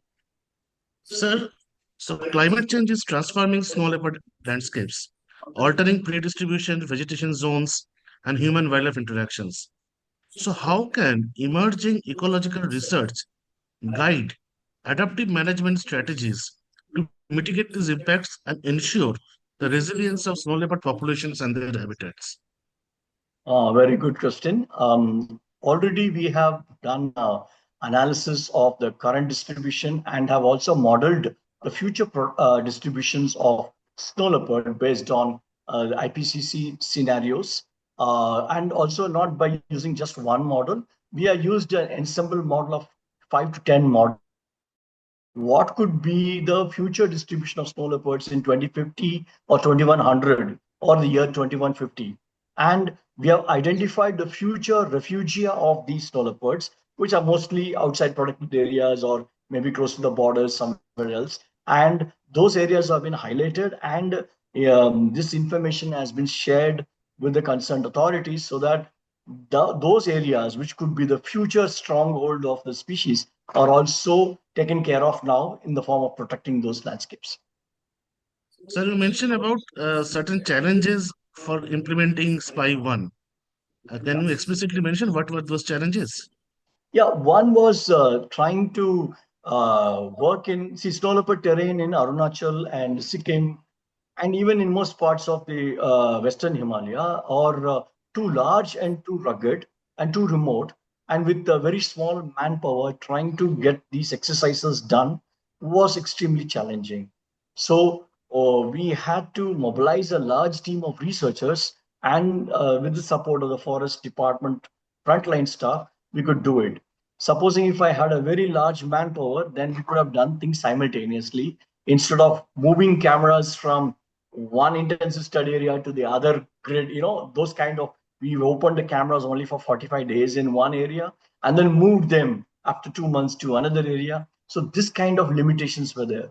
If we would have enough number of manpower and camera traps, we could run the intensive sampling very nicely in different areas of the state, and with with a very good duration of sampling. Right. And I'd like to add here one more thing. In case of sure. Sikkim, Jammu Kashmir, and Arunachal, where information was almost negligible before the survey, the only way that we could do was combine step 1 and step 2 and do it simultaneously, because they were done in expedition mode. So we cannot have resources to go again, second time. Right. So, sir, there's another question for you. So, given your long-term experience bridging research and policy, how can scientific evidence be better integrated into national and regional conservation planning, particularly to support coexistence approaches that empower local communities while securing snow leopard habitats? Yes, that I think we have good examples already. Evidence-based research and that information that is being generated can be adaptively used in the landscape management plans or the annual plan, all the management plans, or even in the annual plan of operations that are being submitted So the managers can use this kind of research both from biological point of view and social research. They can be integrated, used, and then for the next year, they can make those changes in their management planning practices so that we can get best results instead of waiting for a long time to get results and then start implementing them. Okay, I think that way we are a much better place nowadays because managers do contact all the people who are working to gather the information and use it in their plans. And the last question for you, do you envision a transboundary collaborative assessment of snow leopard population? Um, Interesting. For the first time when we did for India, we had did this exercise done state-wise or union territory-wise. Then the ministry asked us to check whether there are any double, same individual that has been camera trapped in the adjoining or adjacent state. So WIA could get all the data and run the analysis again and do this, and we got the number. Similarly, if we are our neighboring countries like Nepal and Bhutan are interested, then when they do the same exercise like us, then that data of Nepal and Bhutan can also be combined with the bigger data set of India, and we could get for the Indian subcontinent a data of how many snow leopards are there. I would like to add here the snow leopards collared by WWF Nepal in Kanchenjunga Conservation Area of Eastern Nepal, have actually been photographed and seen in Kanchenjunga National Park of Sikkim. So these animals will move long distances and they are likely to move beyond national borders. So I think this is a very good point. We should first, in the next cycle, maybe we can think of integrating that as well. Thank you very much, sir, for providing an important insight. Thank you very much for your time. So we Thank would you now very like much to for the opportunity. we would now like to invite Dr. Kaustubh Sharma as the next speaker. Dr. Kaustubh is the Director, Science and Conservation of the International Snow Leopard Trust and the International Coordinator of GSLEP. He oversees research, conservation, and policy development across 12 countries. Active in the field since 2001, he holds a PhD in wildlife zoology from the University of Mumbai based on his work on the four-horned antelope. Kostov has published nearly 50 scientific works and presented at over 100 international events. He is the president of Society for Conservation Biology's Asia section and a member of the Human Wildlife Conflict and Coexistence Specialist Group under the IUCN Species Survival Commission and part of the World Commission on Protected Areas. Over to Dr. Kostov.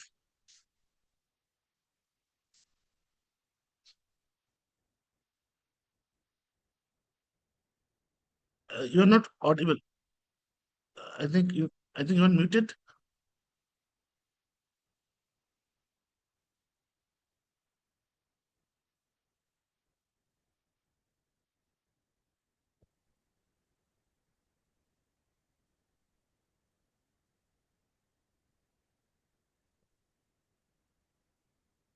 Can you hear me now? Yeah. Yeah.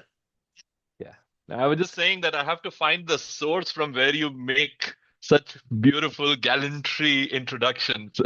Really grateful for that very, very kind and generous introduction. I really hope I'll be able to do justice to the expectations that this audience has. Just give me a second. I'll try to present if I can. Okay. Okay. My screen is still not sharing, right? No, it's not visible. Let me know if it is visible now. Yeah, now it's visible. Okay. And you... Yeah, we can see the slide. Okay, great. Not other clutter on the screen, right? Great. Okay, no, happy International Snow Leopard Day, everyone. And thank you very much, IBCA, for inviting me to speak at this prestigious event. It is truly wonderful to see many friends and colleagues here, and not to mention what an honor it is to be speaking in a session with so many luminaries. Now, I'll start with this almost tangential story. And this happened last February in 2024. I was on my way to Samarkand with some of my colleagues. I posted a selfie on social media showing off our outstanding team uh, and mentioning that we're going to organize a steering committee meeting of the Global Snow Leopard program and so on. One Facebook friend, he asked me, what kind of game is this? Saving cats and taking selfies. Who takes care of the bills for all your selfies? Now, I joked back at that point saying that my phone doesn't make me pay for a selfie. And then I sent him some details about conservation financing and really hoped that it would keep him busy for the time being. Jokes apart, the fact that a majority of the world still does not consider biodiversity conservation to be a mainstream activity, it shows our failing as terrible communicators. People often think of biodiversity conservation as a hobby and something that really affects their own existence, their own livelihoods, their own lifestyle, and their well-being. And honestly, not much, if not all. I can even go ahead to say that none of this is their fault. It is ours. I do remember many years ago, a banker friend of ours had once joked that many of us sell lies. People know we are selling lies, but they still buy them. You people, on the other hand, are working on biodiversity conservation quite selflessly, but you are always struggling for funding, visibility, and political will. Clearly, you guys are not doing something right. I do take it to heart, and I did realize that I think we need to do a lot better than we are able to do when it comes to communicating and building public support. Changing gears, now, what comes to mind when you think of the snow leopard? Yes, it's a beautiful species, but it is truly characterized by fitness, balance, agility, and endurance. I'll just let the snow leopard walk past the screen before I move on. In other words, it's an athlete of the mountains, which of course gets serious competition by the prey when it comes to having a PhD in physics. The greater contact area of the paws, the extra lubrication of the joints, the counterbalancing offered by the tail, the larger volume of the lungs to capture extra air in those oxygen deficient areas. I think they just make snow leopards almost as if I can say custom designed by evolution to survive and thrive in those mountains, which many of us might call treacherous to ourselves. But like most other natural habitats in the world, the snow leopard habitat is also under threat. Not just their habitat, but even snow leopards are under threat. The threats it faces are getting more and more complex, with rapidly changing climate that is causing greater stress for communities who share their space with snow leopards and facilitate the coexistence that makes it possible for a species such as the snow leopard to survive and thrive in these areas. There is an increasing risk from disease caused by climate change and human interference, including feral dogs that Sonam very eloquently mentioned in his talk. Poorly planned development that is fragmenting habitat and leading to direct mortality for snow leopards is an issue that we are all fairly well aware of. But when I say we are aware of it, it really is limited to a bunch of us who are ecologists, who are either working with the environment sector and so on. So there's a very small niche where people are aware of these issues. So it was in 2023, November of 2023, that the Kyrgyz president, Excellency Mr. Sadir Japarov, he joined us to set up a camera trap in the mountains not very far from Bishkek. And this was his contribution to the effort towards estimating snow leopard abundance under the PAWS initiative that Dr. Satyakumar mentioned about. He came back and made a powerful speech highlighting the close linkage between Asia's high mountains and climate change. He also went ahead to hail the snow leopard as the mascot of climate adaptation. Later, in the subsequent year, in 2024 September, the president spoke at the 79th General Assembly of the United Nations, urging nations to come together to protect the mountains and its guardians, the snow leopard. The Kyrgyz government subsequently tabled the resolution to celebrate 23rd October as the International Day of the Snow Leopard. The power of engaging communication campaigns can never be overemphasized. And in this particular case, in December, days before the countries voted for the UN resolution, a photo exhibition was organized at the United Nations headquarters in New York, showcasing a selection of photographs of snow leopards, the prey, and the beautiful habitat, and also the threats that the species are facing. As a result, because of this heightened visibility, a total of 62 countries, more than 5 times the number of countries where snow leopards are found, came together to jointly sponsor the resolution to celebrate October 23rd as the International Snow Leopard Day. Just think about it one more time. Countries that do not even have the snow leopard supported the resolution to celebrate the snow leopard.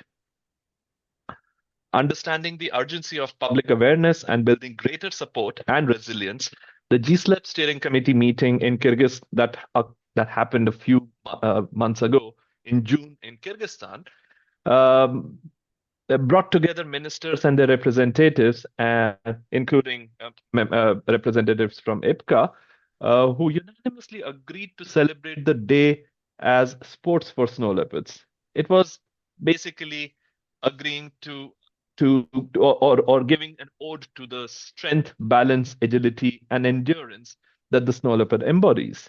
The underlying goal being that connecting it with sports would probably allow us to engage people through an activity that we all love, be it children, adults, or elderly people. But it does take concerted efforts and time to build something that transcends age, gender, nationality, and cultures, to build greater visibility and gain collective support of the informed citizens of the world. And what better way than to contribute your own fuel, literally, to forge an emotional connection between citizens worldwide and the remote mountain habitats, amplifying our collective influence by demonstrating widespread public opinion and willingness to support policy or funding. Not just that, uniting range countries and partners in a single, powerful, quantifiable action that transcends international borders. 23 for 23 is a campaign that has brought together celebrities,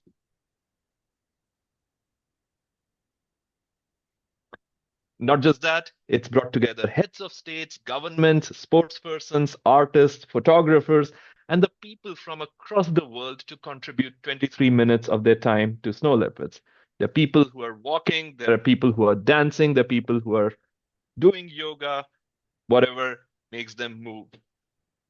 The campaign is still going on. So in case, and here's a call for action, in case you have not given your 23 minutes to the snow leopards yet, please go out after this meeting and walk, run, dance, swim, bike, or do yoga for 23 minutes. And please share it back with the hashtag 23 for 23 on any social media that you follow.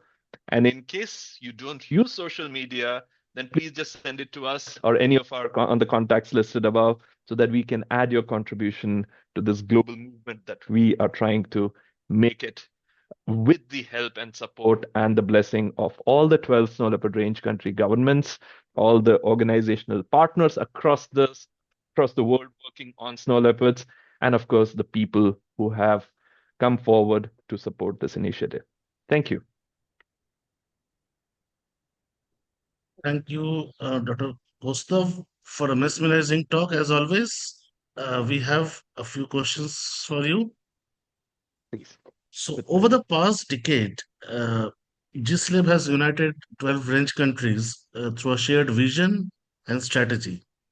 So, what have been the most significant lessons learned from this model of transboundary collaboration, and how can these insights guide the next phase of collective conservation efforts for snow leopards? This is a brilliant, brilliant question, Kaushik, and I wish I can do justice to responding to it, but I'll just try to put it in a few words here. One of the key things we've learned is that whether it is a non-government organization, whether it is an institution, whether it is an individual with a great aura, nobody can replace the mandate, the ability, the capability, and the capacity of the governments. The biggest thing we have learned in this initiative is that the governments own the GSLEP program. They lead it. They are the ones who are championing it. All that we do as conservationists, as organization members, we're just supporting them. And that's one of the most important points. The other thing we have learned, and I must mention it here, is that it makes a big difference to come collectively and not take sides. If there are issues, we have to collectively resolve them. If there are success stories, we have to collectively share them. It's heartening to see how all the 12 countries, they keep aside their differences, they come together and they talk about how can they support each other in issues, whether it is training and capacity building, whether it is sharing best practices, whereas it's sharing lessons from something that has not worked well. And what really works in all of this is the need to have an anchor. For example, the IBCA being an anchor which is able to continue sustained engagement from all the parties who are involved. If it is just a project, then it starts and then the project ends, the program finishes.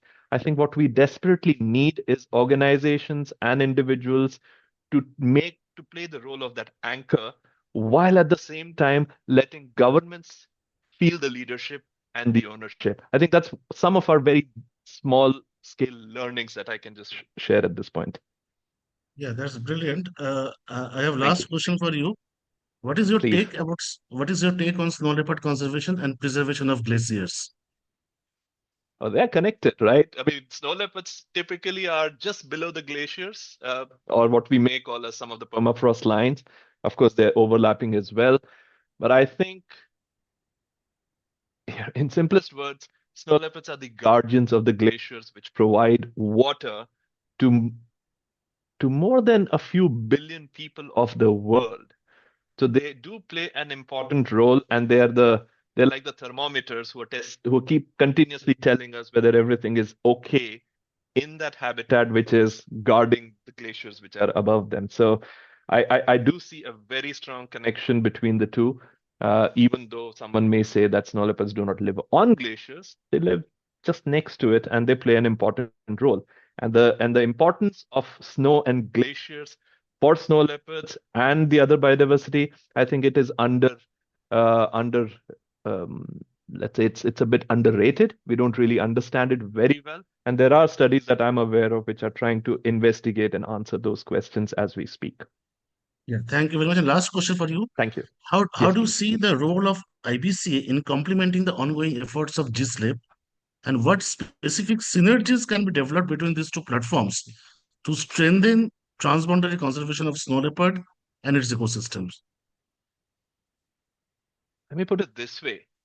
Snow leopards are only there in 12 countries. IBCA has a mandate across 90 countries, if I'm not mistaken. 95. That's the number of countries, 95 countries. Now, there are other species which need collective support. There are other species, be it the jaguar or the lion or the common leopard or the tiger. They also don't care about international borders. They move between them in those other countries without worrying about passports or visas. The lessons learned from the snow leopard range countries, those 12 countries, can be extremely valuable, but then we do not have the capacity or the ability to take them further, right? Because we have our own battles to fight, as they say. I think this is where the IBCA can play a very important role of making those bridges, helping share this collective knowledge and understanding between those countries which are trying to come together maybe for jaguars, and what's worked in snow leopard's case, what's not worked in snow leopard's case.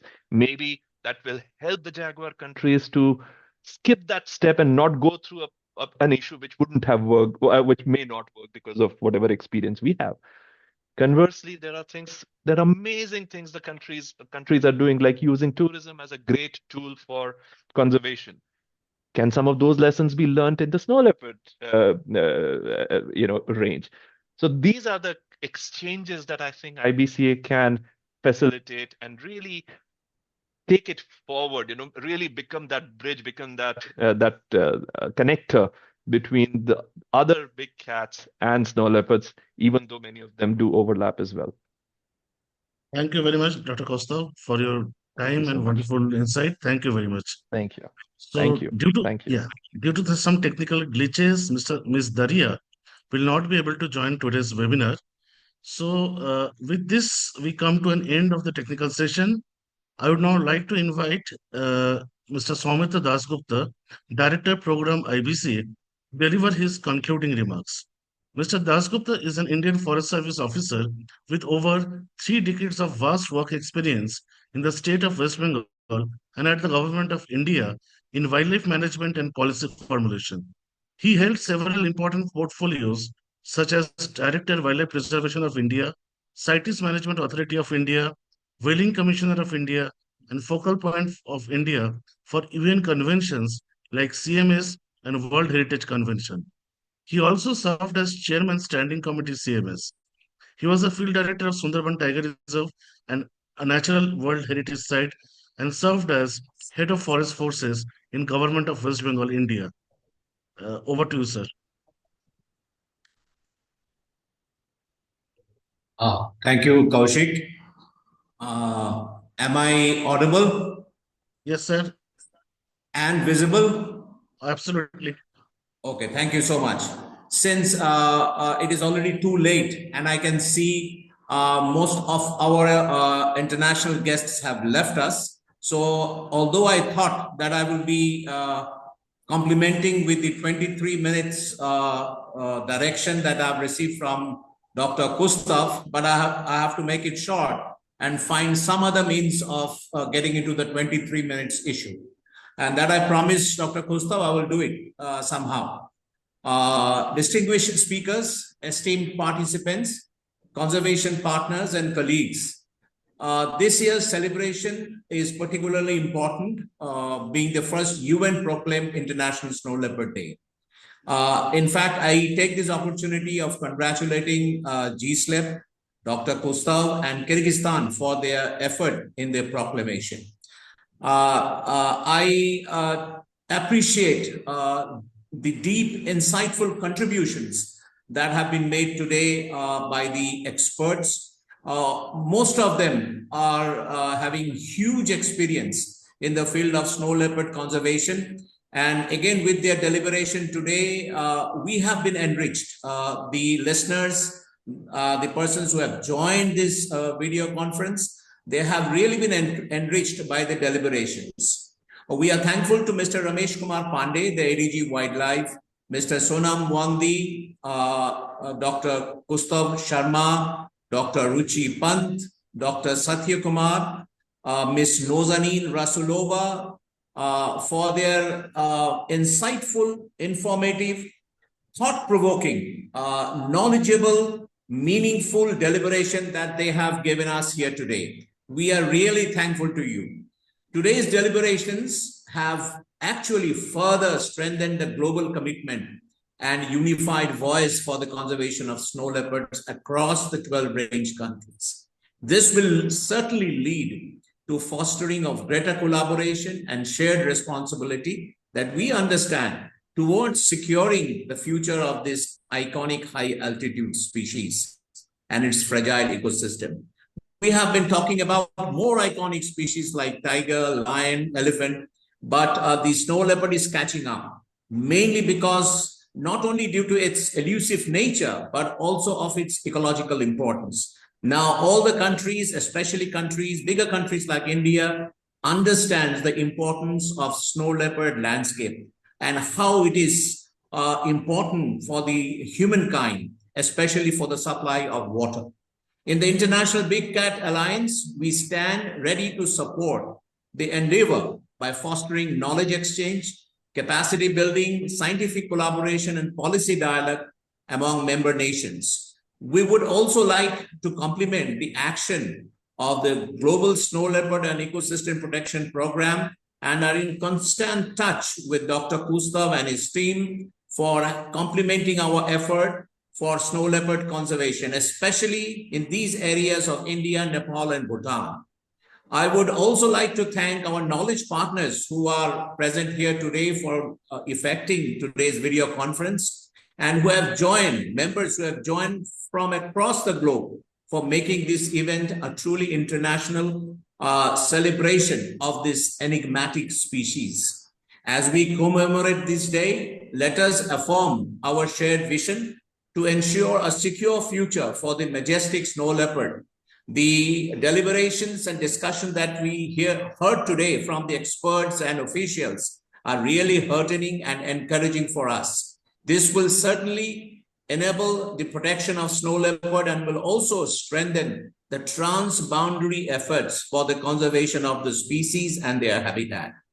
Ladies and gentlemen, I have to cut it short because we have run it over time. Thank you once again for your presence and support. Thank you. Thank you, sir, for your concluding remarks and aptly summarizing today's webinar. On behalf of IBCA, we once again thank today's esteemed speakers and participants for sparing valuable time to make the webinar successful. I would also like to thank Dr. Kamali Mondal and Mr. Aditya Bisht, Program Associates at IBCA, for assisting in organizing this webinar successfully, and our knowledge partner, Sankala Foundation, for promoting the event in social media platforms. Thank you.